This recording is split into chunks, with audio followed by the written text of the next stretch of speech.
Because I think the Bill of Rights is important. I think it's important enough to delay Congress's vacation.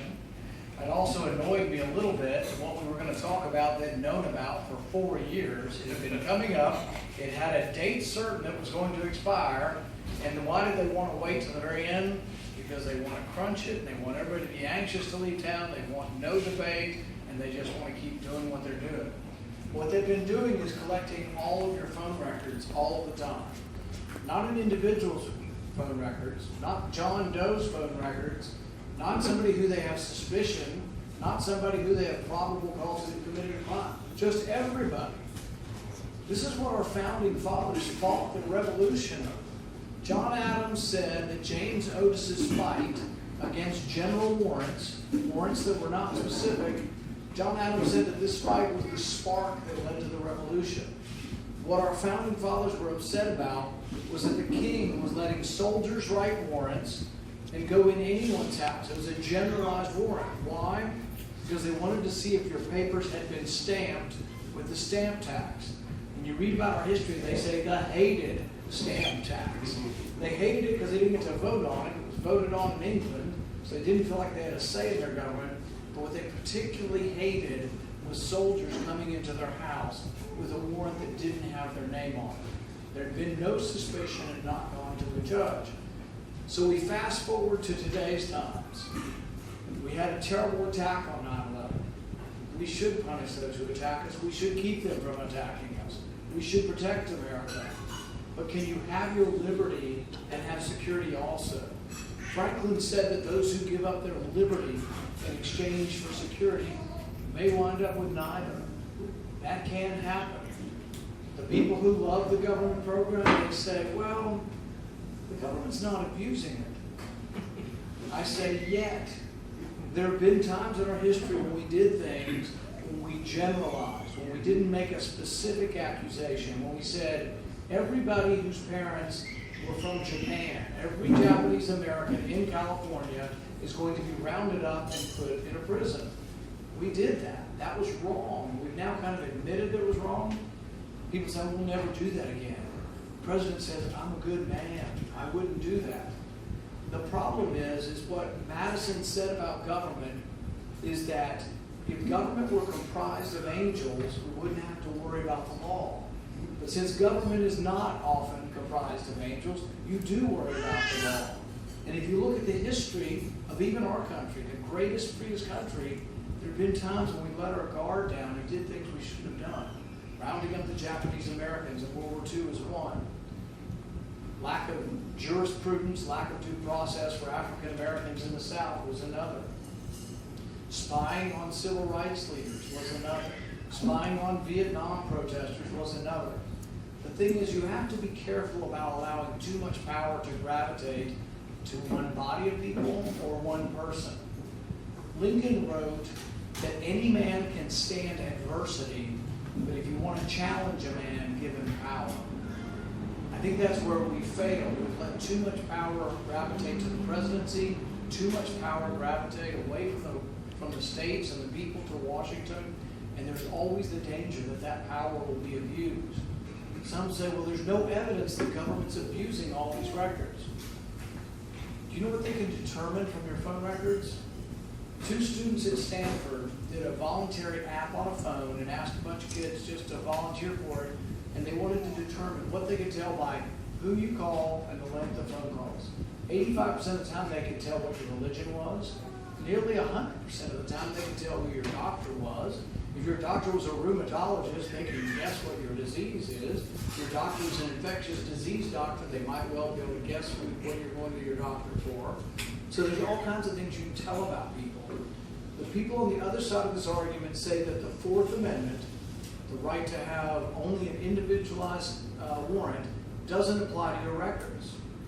I disagree. That's where the battle is going on. Think about your credit card record. People on the other side of it say, oh, it's just boring old records. Who cares whether the government sees your credit card your record? If you have nothing to fear, you have nothing to hide. Sort of a little different than innocent until proven guilty. But the thing is, if I have your credit card bill, I can tell whether you drink, whether you smoke, whether you gamble.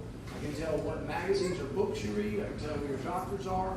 I can probably tell who your what medications you take. The government shouldn't collect this information. And then you might say to yourself, well, what about those terrorists? How are we going to catch terrorists? I'm not against looking at the records of people if you identify them. Put a name on a warrant. Talk to a judge and say, we have suspicions that John Doe is a terrorist. I'm not against collecting information. I'm against the general collection of information when there is no suspicion. And for all practical purposes, it turns out it's not working very well either. I think it's unconstitutional. The Second Appeals Court, the court just below the Supreme Court, ruled last week that it's illegal. So I think there's a strong argument that it's unconstitutional. The court has declared it illegal. And now last week, the Department of Justice investigated the program, and they say not one case has been cracked by it. So it's unconstitutional, illegal, and doesn't work. I said we ought to end it, and I'm going to work to end it this weekend. Yeah.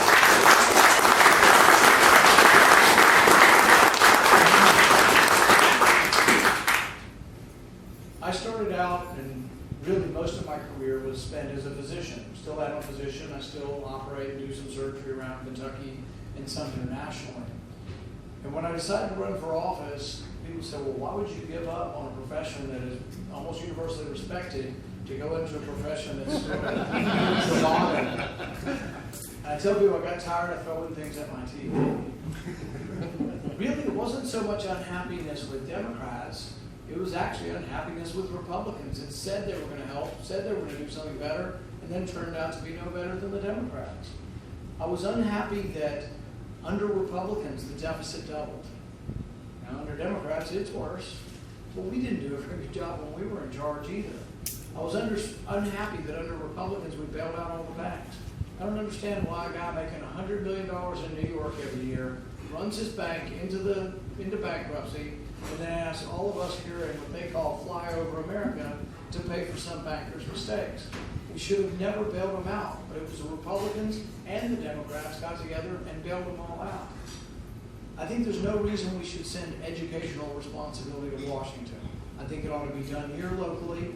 If you don't like your curriculum, you go down to your school board member and you unelect them. But you have influence over your local politics. You have almost no influence in Washington, and there's almost no objective evidence that education's gotten any better. You talk to teachers, and you say, well, teachers are Democrats. You know what I tell every teacher? Sending the power, your power to Washington to judge whether you're a good or bad teacher, not one person in Washington knows whether you're a good or bad teacher. So that control should come back to the states. It should come back to the localities. When I talk about No Child Left Behind and how that sent too much power to Washington, almost every teacher will say, you're right. But you know what we need to do as Republicans? We need to talk to teachers. We need to go out and talk to people who think that aren't going to vote Republican and say, this is why you should, because we want to empower teachers to have more power in the classroom, principals to have more power, local school board, parents to have more power. The bottom line is that we want to win again. We want to be a national party that can win Iowa again. Iowa, the last two times around, everybody says, oh, it's just about the Republican primary. Well, it is to begin with, but it's ultimately about who can beat Hillary Clinton in the fall. It's about winning the general election as much as it is winning the primary. The primary is to sort out who can win in the fall. One of the good things we have going for us is Quinnipiac came out with a national poll yesterday, and in that poll, I was one of only 2 Republicans that is ahead of Clinton nationally. When you look at it state by state, I think we're the only Republican beating Clinton in Colorado, Iowa, Pennsylvania, and New Hampshire. All 4 states won by Obama. And you ask yourself, well, why is that so? People say, and other Republicans are saying, he's different. He's different, watch out, he's different. Well, yeah, different in a good way. The good way is that we're attracting independent voters. I'm guessing there might be a few independent voters in the room. That's how you win elections. You've got to get a lot of Republicans, but you've got to start to get independents if you want to win general elections. There are many issues that I think reach beyond just where we are. We are a great party in the sense that we've been really good and vocal for like the Second Amendment. And I'm a defender of the Second Amendment as much more than any Republican. But we haven't been so good with the rest of the amendments. What I want to make us into is the party of the entire Bill of Rights. The Fourth Amendment is your right to privacy. It's what we talked about, individualized warrants. Justice Brandeis said that the right to be left alone is the most cherished of rights. But there are other amendments in the Bill of Rights. The Fifth and Sixth Amendment, I think, are about justice. They're about due process. The Fifth Amendment says the government can't take your property without compensation. Does anybody remember the Kelo case? It was a case over in New England where the government came to a neighborhood, called it blighted, even though the people living there liked their homes and didn't think it was blighted, took the neighborhood, condemned it, and gave it to a big company. That should never happen in our country. That's un-American. It's antithetical to the American dream that your property could be taken without compensation. Your property is also being taken through regulation. They come onto your property and they can say, well, you can't drain the water off here because your farm is a wetlands. Ridiculous things like that. Or your backyard, that sometimes there's a puddle in your backyard is now wetlands. The government yesterday just passed a new rule saying that every bit of land in the country that could somehow conceivably be connected to a river is under the jurisdiction of the federal government. They have one rule, this all comes from, none of this is passed by your Congress. They have one rule called the migratory bird rule. That means if a bird could conceivably have been on the Great Lakes and somehow is now on your property, you are part of the Great Lakes. I know it sounds absurd, but that's this connection. They call it a nexus to the navigable waters. It's all about the government taking something well-intended and really, really messing it up. The Clean Water Act says that you can't discharge pollutants into a navigable stream. We're all conservative, we're libertarian here. None of us probably thinks any company should be allowed to dump benzene in the river, right? So that's a reasonable thing. But over the last 40 years, they took something reasonable, and now they define dirt as a pollutant, and they define your backyard as a navigable stream. Ken Lucas got 10 years in prison for putting dirt on his own land. John Pottsky was a Hungarian immigrant. He got 3 years in prison, $200,000 fine, bankrupted. He was the guy who came to our country fleeing communism, coming for freedom. He loved America, and then we destroyed it. Our government is literally out of control. President Obama has added 25 million words of regulations with the EPA. Some of it's our fault, though. We gave too much power to the presidency, even Republicans. When Republicans are in power, there's a Republican president, we give up too much power to the presidency. We say, do whatever you want. And when a Democrat's in power, they say, give up all the power to the presidency, and the presidency gets bigger and bigger and bigger. I don't write most of the laws. Most of the people from Kentucky that come up to see me, they've got a complaint, and I'll say, I've never had a vote on that. The rule you're talking about was written by an unelected bureaucrat who I can't get rid of and you can't get rid of. So really the biggest problem we face in our country is a collapse of the separation of powers. Our founding fathers were incredibly prescient about this. They were like, we would have this balance. And Madison said that there would be ambition pitted against ambition. The ambition of Congress to keep its power would be pitted against the president to take the power, and vice versa.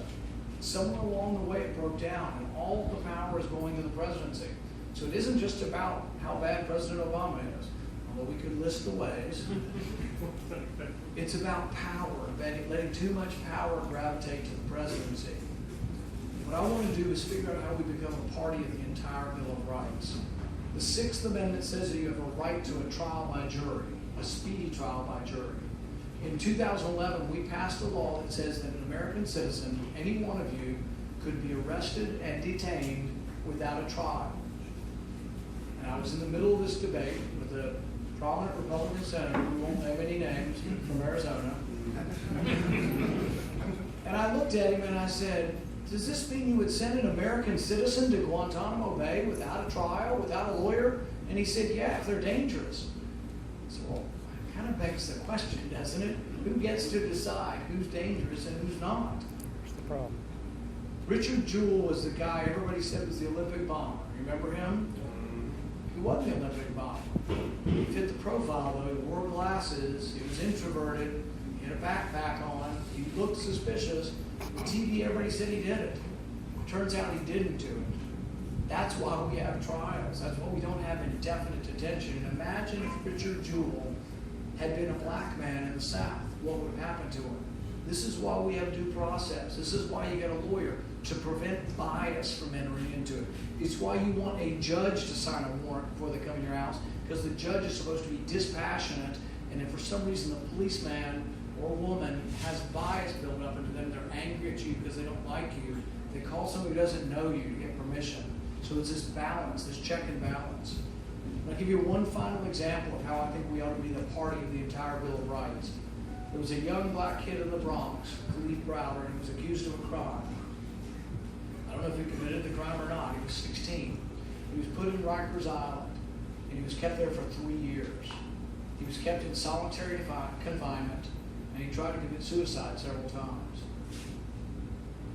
The Sixth Amendment says you get a speedy trial. You're supposed to get a lawyer. You're supposed to go to court.